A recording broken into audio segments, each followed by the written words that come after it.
una de les conseqüències, de les moltes conseqüències de la guerra, però n'hi ha una altra que també està passant aquests dies i, com deia, se'n parla molt poc. I és la detenció i la posada a presó del fotoperiodista basc Pablo González, que el 28 de febrer passat el van detenir a Polònia acusat de ser un espia rus. I se'n parla molt poc.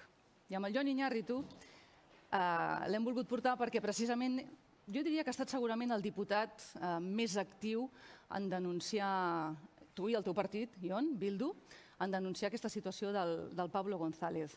Com és que hi ha aquest silenci al voltant d'aquest cas? Un periodista espanyol en un país com Polònia, que forma part de la Unió Europea, y aquí ningún parla d'això.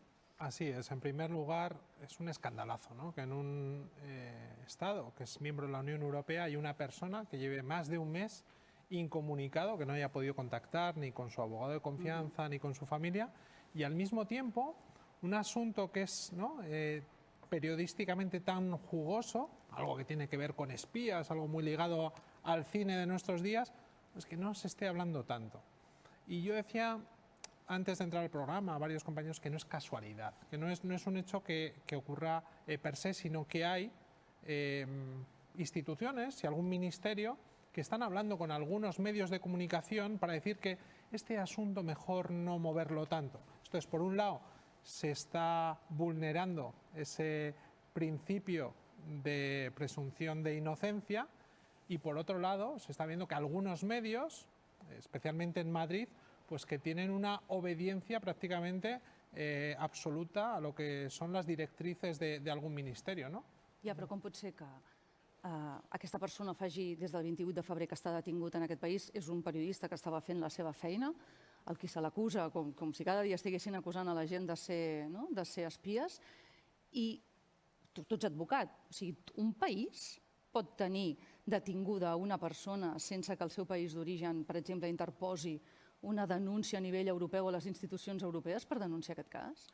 Está ahí el kit de la cuestión. Nosotros le venimos señalando al Ministerio de Exteriores que es cierto que está desarrollando sus capacidades consulares, y ayer mismo el cónsul español en Varsovia visitó por segunda vez a Pablo en prisión, pero lo que le decimos al gobierno es que delante de estas irregularidades, delante de esta vulneración de derechos, lo que cabría en este caso es presentar una queja formal ante las autoridades de Polonia, ya que no es normal lo que está ocurriendo. Y nos vienen a decir que Polonia y los derechos, ya sabemos que hay un problema, pero que en este momento preciso, donde se está viviendo un drama humanitario derivado de la agresión rusa a Ucrania, han llegado más de 2 millones de refugiados ucranianos a Polonia y Polonia lo está haciendo bien. Esto es, el hecho de que Polonia esté desarrollando una actividad humanitaria con estos refugiados, pues parece que le vale todo con el resto de libertades y garantías, y en este caso con el periodista vasco Pablo González. Sí. Jon, ara en seguim parlant. Vull compartir amb tu també, amb tots els espectadors del FAX, la conversa que tindrem ara mateix en directe amb la companya del Pablo González, la Oiana Goiriena. Bona nit, Oiana. Bona nit, bona nit. Oiana, ¿cuándo fue la última vez que tú pudiste hablar con Pablo? El 28 de febrero por la mañana, que es cuando me llamó para decirme que estaba detenido y que avisara al abogado y avisara a su madre. Esa fue la última vez. O sea, fue él mismo, fue Pablo quien te llama a ti y te dice que le han detenido, ¿eh? Sí, fue él mismo, sí. Desde las oficinas del ABW de Resuf. ¿Qué estaba haciendo Pablo en esos momentos? Estaba cubriendo la llegada de refugiados desde Ucrania. Estaba en Przemyśl, él, junto con Mikelay Estarán y otros muchos más periodistas. Como decíamos, el 28 de febrero le detienen, solo 4 días después de que se iniciase la guerra. Sí. ¿Quién le detiene concretamente? ¿Te lo cuenta Pablo esto? No, me dijo que estaba con los servicios secretos, supongo que lo detendrían ellos, pero no me dio mucha información. Fue una conversación de 1 minuto más o menos. En el lo momento... justo para decirme que estaba detenido, que avisara dónde estaba y poco más. Vale. En el momento en que Pablo te llama para decirte que le han detenido y que te pongas en contacto con un abogado, ¿él te dice que se le acusa de espionaje? No, no, no, no. No sabía nada. O no lo dijo, no dijo nada. ¿Qué relación tiene Pablo con Rusia? Bueno, él es ruso de nacimiento, su familia paterna es rusa y su familia materna por parte de abuela también es rusa. Y él tiene allí a su padre, suele ir a visitarlo pues como 2 o 3 veces al año así. Nosotros también hemos ido con él en familia y la relación es esa, pero él se vino muy de niño aquí. Su madre y su padre se divorciaron y con 9 años su madre vino aquí con él y su hermana. ¿Cuándo te enteras tú que Pablo está acusado de ser un espía ruso? Pues fue la misma semana de su detención, no sé el día exacto, puede que fuera jueves, cuando me llamó el cónsul para decirme cuál era la acusación formal, que era la de espionaje según el artículo 130.1 del Código Penal polaco. Entonces. ¿Y a ti cuando te dicen eso, tú qué piensas? Pues otra vez, otra película, como cuando vino el CNI, más o menos. Otra vez, otra película como cuando vino el CNI. Cuéntanos, ¿cuándo vino el CNI? El CNI vino el 8 de febrero. ¿Qué quería? ¿Vino para hacer qué? Cuando él estaba en Ucrania. Para más o menos decirme que, así en líneas generales, que sabían mucho de nosotros, que estábamos vigilados y eso. Fue la idea general, que a ver qué intenciones tenía mi marido. Esta Que a semana... ver si iba a venir aquí o qué iba a hacer. Claro. La ministra Margarita Robles, la ministra de Defensa, había confirmado que el CNI había investigado a Pablo y que le había interrogado a familiares y amigos, por lo tanto entiendo que contigo también se pusieron en contacto. ¿Por qué querían investigar a Pablo? ¿Qué interés tenía el CNI en él? Pues no lo sé, supongo que tendrá relación con esto, ¿no? Si tenían sospechas de que podía ser un espía, pues por ahí irán los tiros, ¿no? Pienso yo. ¿Qué te preguntó el CNI?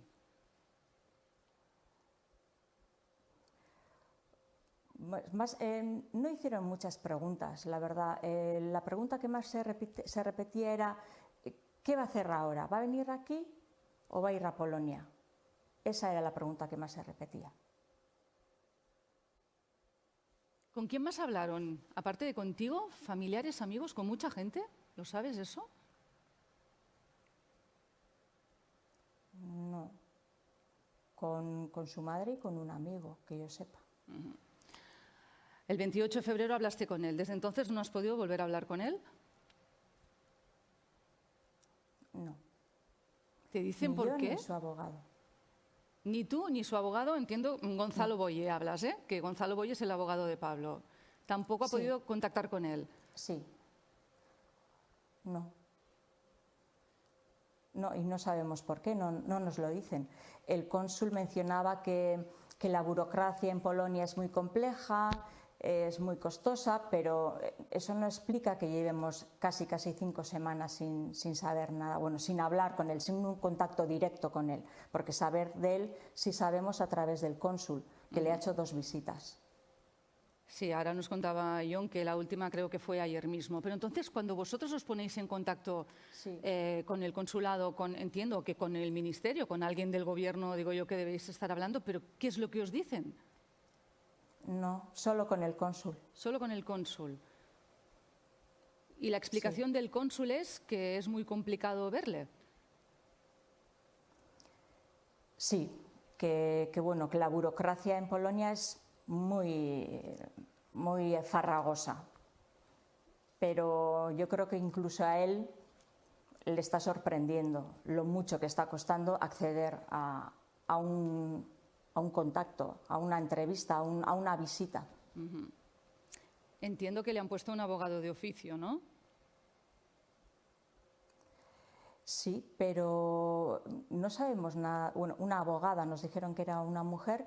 Tampoco sabemos muy bien cómo está eso, porque le pusieron una abogada a las 2 semanas de detenerlo y renunció. Se ve que al de, pues no sé cuándo sería, al de una semana o 2 renunció. Y ahora debe tener otra, pero no tenemos noticias de ella. No sabemos si lo ha visitado o no sabemos nada. ¿Sabes si Gonzalo Boye ha podido hablar con esta nueva abogada? No. Tampoco, pero es que esto es muy extraño. ¿Tú qué opinas? Sé que ha intentado contactar con ella, pero que no ha recibido contestación. ¿Tú qué opinas de todo este caso, Ollana? No sé, O al menos, con todo lo que está ocurriendo. pues a mí me parece todo muy raro, muy raro, muy raro. Raro también, extraño, que lo supimos a través del cónsul, que ayer lo interrogaron otra vez los servicios secretos polacos. Y eso es extraño, porque decían al principio que tenían pruebas irrefutables de que sostenían las acusaciones, y entonces, pues, ¿qué necesidad hay de seguir interrogándolo y de mantenerlo incomunicado? ¿No? Es extraño todo, muy extraño. Yo creo que, bueno, creemos que se han equivocado y que esto se aclarará. ¿Has podido hablar con el cónsul y te ha contado cómo está cuando vio ayer a Pablo? Ayer. Sí, ayer me llamó el cónsul por la tarde, me dijo que lo encontró bien, bastante bien de ánimos dentro de lo que cabe, y de salud también, pero que ha perdido mucho peso, como unos 10 kilos, que para 4 o 5 semanas es bastante. Oye, Ana, tengo aquí al lado Pero bueno, supongo que se deberá... ¿Sí? No, dime. ¿Sí? ¿Perdona? No, perdona, que que yo te he supongo que la interrumpido. pérdida de peso se deberá a su situación de estrés. Claro, tú dirás, imagínate, con la situación complicada que está viviendo ahora mismo. Te decía que tengo a mi lado a Jon Iñárritu, que es un diputado que desde que ha ocurrido esto, pues ha estado dando ahí, ¿no? Machacando para que esto no quede en el olvido. Y si quieres saludarla, Jon, si os queréis decir alguna cosa. Gabon, Ollana, jarraituko dugu lanean, honen gainean. Opa, Vamos a Jon, seguir Gabon. trabajando en este asunto y Bye. este mismo miércoles nuestra portavoz va a preguntar a Pedro Sánchez por el caso de Pablo, que nos parece inaudito en un Estado miembro de la Unión Europea. Mucho ánimo, ánimo asko. Sí, eskerrik asko, Jon. Ollana Goiriena, muchas gracias, de verdad, por haber querido hablar con nosotros esta noche en directo en el Preguntas Frecuents. ¿Hay alguna cosa que nos quieras decir antes de decirte adiós? Bueno, él, a través del cónsul, yo le hice llegar a Pablo, a mi marido, pues todo el ánimo que estoy recibiendo por parte de todo el mundo, de sus amigos, compañeros y compañeras de máster, de compañeros y compañeras periodistas, y él quiso transmitir también su agradecimiento. Saludos a todos, porque bueno, se siente más arropado y más reconfortado sabiendo que aquí estamos haciendo ruido y estamos intentando ayudarle. Y bueno, también él mandó un saludo muy afectuoso para su hijo pequeño, que enseguida cumplirá años. Él también cumplirá años enseguida. Y bueno, pero esperemos que para entonces ya hayamos obtenido al menos la llamada telefónica y la ocasión de hablar directamente con él. ¿Os ha dicho esperamos también que hay... ¿Sí? Perdona, es que hay siempre este pequeño, ¿no? Que estos segundos de retraso. No te quería decir si sabéis, si os han dicho si hay fecha de juicio o alguna cosa, porque claro, tenéis tan poca información de todo que no sé si deberéis tener esta, tampoco. No. Ollana, gracias, de verdad. No. Y un abrazo muy fuerte. A vosaltres, gràcies. Gràcies. L'Ollana Goiriena, la companya del Pablo González, aquest fotoperiodista basc, que estava fent la seva feina i cada cop i volta el 28 de febrer el van detenir i està en una presó d'alta seguretat a Polònia. Deia Ollana, Jon, que s'han equivocat de persona. Tu també creus que deu haver sigut això? Yo estoy absolutamente convencido de la inocencia de Pablo. Es más, Ollana señalaba que los servicios secretos de Polonia habían publicado un comunicado esa misma semana de la detención donde decían que tenían pruebas irrefutables de la culpabilidad de Pablo y para ello señalaban que tenía 2 pasaportes con identidades diferentes y la verdad es que aunque sea un asunto curioso, Pablo sí tiene 2 identidades legales, que son la identidad de su nacimiento en Moscú, con su nombre en ruso y apellido paterno, y que cuando los padres se divorciaron, por una sentencia, al concedérsele la nacionalidad española, castellanizó su nombre de Pavel a Pablo y tiene los apellidos de la madre. Pero eso es legal, se puede demostrar, yo creo que hay algún medio que ya lo ha hecho. Entonces, eso que los servicios secretos polacos mostraban como una prueba irrefutable ha sido desmontado ya directamente. Si hay más pruebas, no las sabemos, pero también ha señalado Ollana que un hecho irregular o muy extraño, desconociendo la legislación polaca, que es que una persona que ya está en prisión, que está bajo tutela judicial, siga siendo interrogada por los servicios que le detuvieron. No es al juez, a la fiscalía, a quien correspondería ya en esta fase esa función. Y si tantas pruebas tenían, ¿a qué se deben estos interrogatorios al mismo tiempo que Pablo está incomunicado y no le han concedido ni siquiera el derecho a recibir las cartas que le han enviado sus familiares y sus amigos? Todavía no las ha recibido, no tiene ningún contacto más allá de las 2 visitas del cónsul. Per què creus que hi ha aquest... O sigui, quin interès pot tenir el CNI en la figura del Pablo González? Bueno, yo cuando se produjo estas visitas del CNI a los familiares y a un amigo de Pablo, yo llamé a la ministra de Defensa, a Margarita Robles, y ella me dijo que no había nada extraño, que era una información que les había venido de un servicio extranjero, pero que no partía de ellos y que no había nada por lo que preocuparse.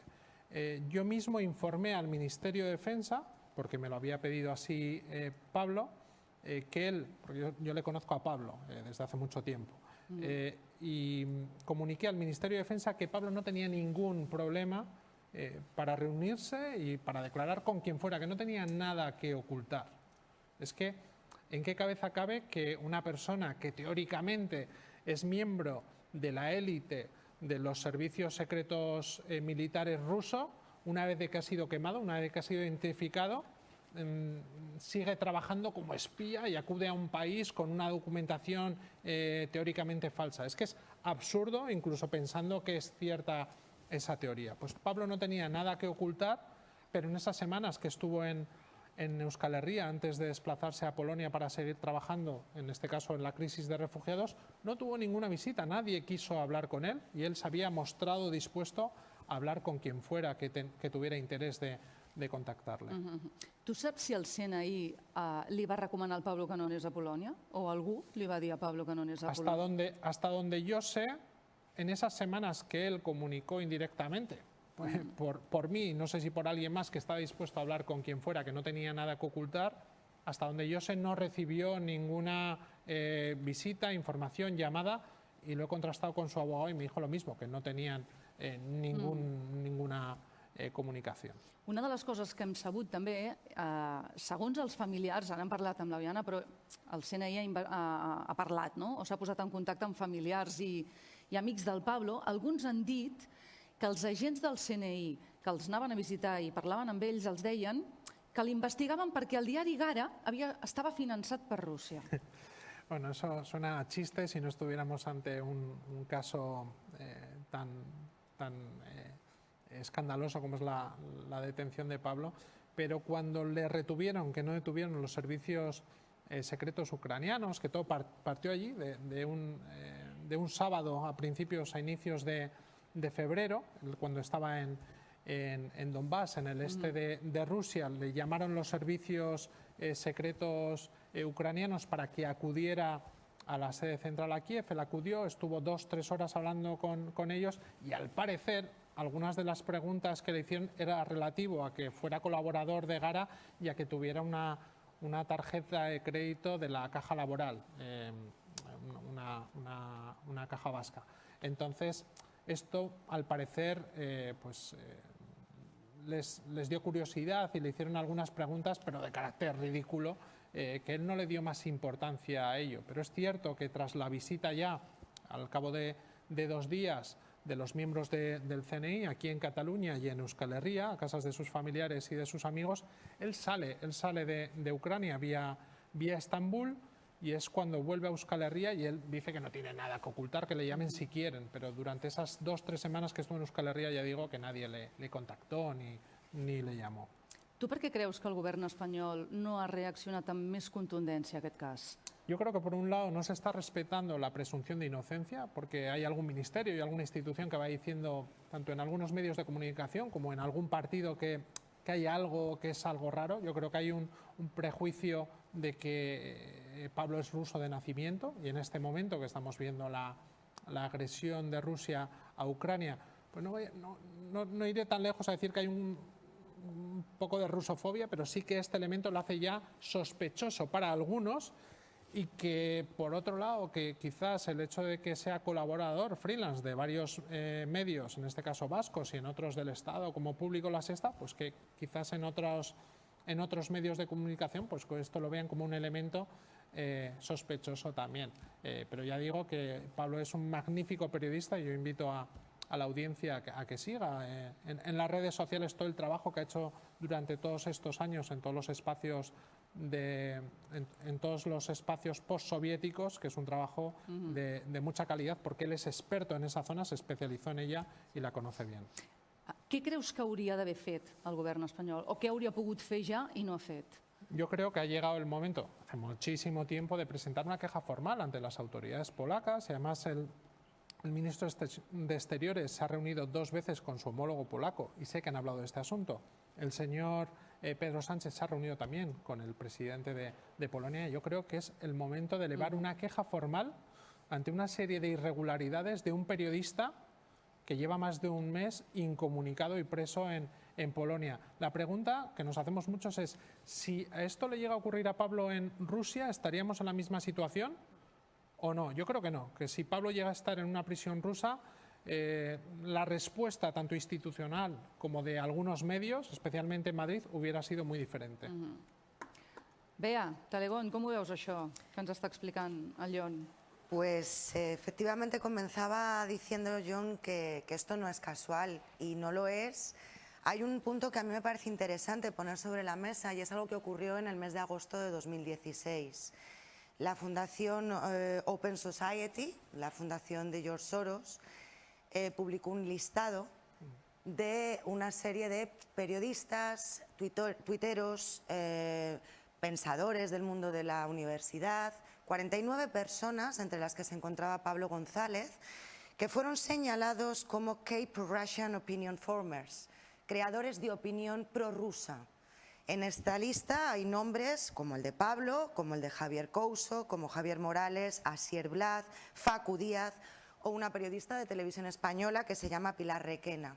Pilar Requena, de hecho, en Twitter, cuando detuvieron a Pablo, comentaban entre ellos que ellos ya se olían que estar en esa lista les iba a dar problemas. En esa lista se genera señalando a una serie de personas que habían trabajado sobre todo en la zona del Donbass a partir del 2014, a partir del golpe del Maidán y de lo que surgió allí en la región en la región del Donbass, en Donetsk, en Lugansk, el derecho a autodeterminación y todo esto, lo cubrieron desde allí por dar información. No que se posicionaran, por informar y hacer su trabajo, se les ha señalado como prorrusos. Algo que nos está pasando a algunos recientemente, ayer nació Digital, nos está pasando a algunos que estamos informando más allá del relato oficial, Rusia mala, Ucrania víctima, y nos están poniendo en listas, señalándonos en listas. Esto que estamos viendo ahora con Pablo no es casual. Y el silencio que está habiendo por parte de la mayoría de los medios de comunicación, por no hablar de los medios de comunicación cómplices que nos están señalando a periodistas que trabajamos por el derecho a la información libre, está poniendo en riesgo el derecho a la información en un país, la democracia de este país a la hora de acceder a la información y sobre todo la poca vergüenza de dejar colgado a una persona como Pablo, que podría ser cualquiera que hubiera informado de lo que estaba pasando en la región del Donbass, que a día de hoy tampoco lo comenta nadie, y los que lo hacemos, bueno, pues somos conspiranoicos, prorrusos o al servicio del Kremlin, cuando esto es un hecho del que hay que informar. Y yo creo que el tema de las listas tenemos que hablarlo, porque las listas se están pasando y nos están incluyendo en listas a muchos por hacer nuestro trabajo. En listas de desprestigio, de persecución, de intentar silenciarnos y, desgraciadamente, si te vas a un país donde, en fin, el Estado de Derecho, pues lo podemos poner un poquito entre comillas, porque Polonia y demás ya sabemos el historial que tiene, te ves en esta situación. ¿Y qué hay detrás de todo esto? ¿Cuál es el papel de la Fundación de George Soros? ¿Cuál es el interés geopolítico en toda esta historia de callarle la boca a un periodista como Pablo, que ha informado de lo que aquí nadie se atreve a informar? Roger Palau. Sí, és un tòpic, no? Però sempre en tots els conflictes bèl·lics doncs, probablement el periodisme és una de les primeres víctimes, no? Jo crec que, vulguem o no, està clar que l'estat espanyol en aquests moments doncs, no està en guerra, no? Però sí que vivim un clima periodístic impregnat d'aquest bel·licisme, no? I això moltes vegades ens porta que els mitjans de comunicació fem un periodisme molt enfocat cap a la guerra i poc enfocat cap a la pau, no? I cap a la búsqueda o la recerca de la resolució del conflicte. Veiem poc o no veiem gaire un periodisme que busqui donar veu a totes les parts en conflicte, més enllà de que hi hagi una agressió militar per part de l'exèrcit rus contra Ucrània. Veiem poc un periodisme que busqui, més enllà de l'espectacularitat dels fets del moment, de les imatges i del patiment, que busqui les causes profundes, que intenti donar veu a totes les parts, que parli del patiment de tothom, no emfatitzant el patiment nostre enfront del no patiment d'ells, diguem-ne.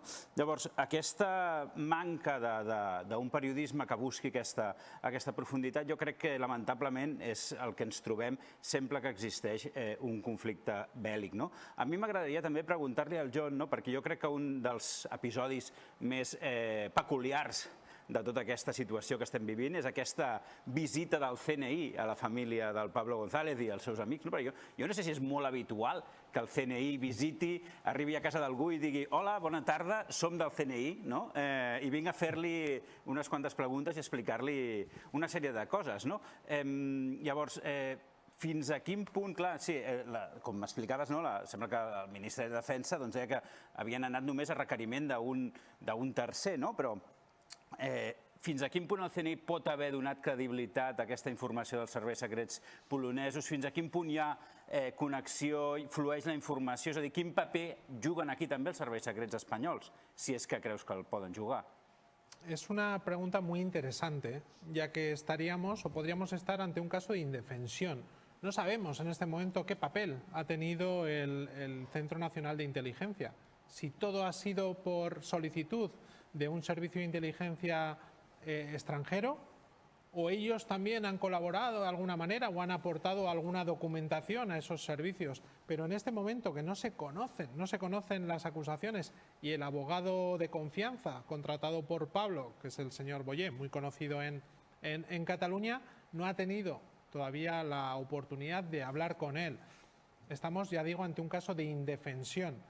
Y respecto a los modos de actuar del CNI, en este caso, yo creo que incluso la ministra no le cuadraba, no le parecía del todo normal cuando yo mismo le informé para lo que estaba ocurriendo, que había habido una visita de 8 agentes en el caso de Ollana y de tantos otros en casa de su madre y de un amigo. A ella yo creo que no le cuadró. Luego ya dijo que era lo normal, transparencia, y que solamente querían informar de lo que ocurría. Pero bueno, a mí me sigue sin cuadrar. Y Pablo, en esos momentos, a mí me dijo, y antes de entrar estaba repasando el mensaje, me dijo, creo que me quieren asustar. Esa era su reflexión. Pues en este momento, ya digo, estamos ante una indefensión total por parte de Pablo, ya que no sabemos de qué se le acusa, pero tampoco si ha tenido algún papel el Centro Nacional de Inteligencia. No lo sabemos. ¿Lo sabremos? Espero. Gràcies. Iñarri, tu vols afegir alguna cosa sobre aquest tema? Bueno, yo creo que vamos a seguir, no sé a dónde mirar, ¿no? Como se dice, ¿cuál es mi cámara? Quina, aquella, mira. No, bueno, aquellos que me conozcan, pues voy a seguir insistiendo en este asunto porque conozco a Pablo, creo en su inocencia, pero es que incluso, aunque no fuera inocente, toda persona tiene derecho a no estar incomunicado y a tener un derecho a una defensa, que estamos en Europa, aunque haya veces que no lo parezca. Veurem com acaba això i si se soluciona d'una vegada. Gràcies, Jon, per haver Moltes estat aquesta gràcies nit al a fax. vosaltres. Cuida't. D'aquí a un minut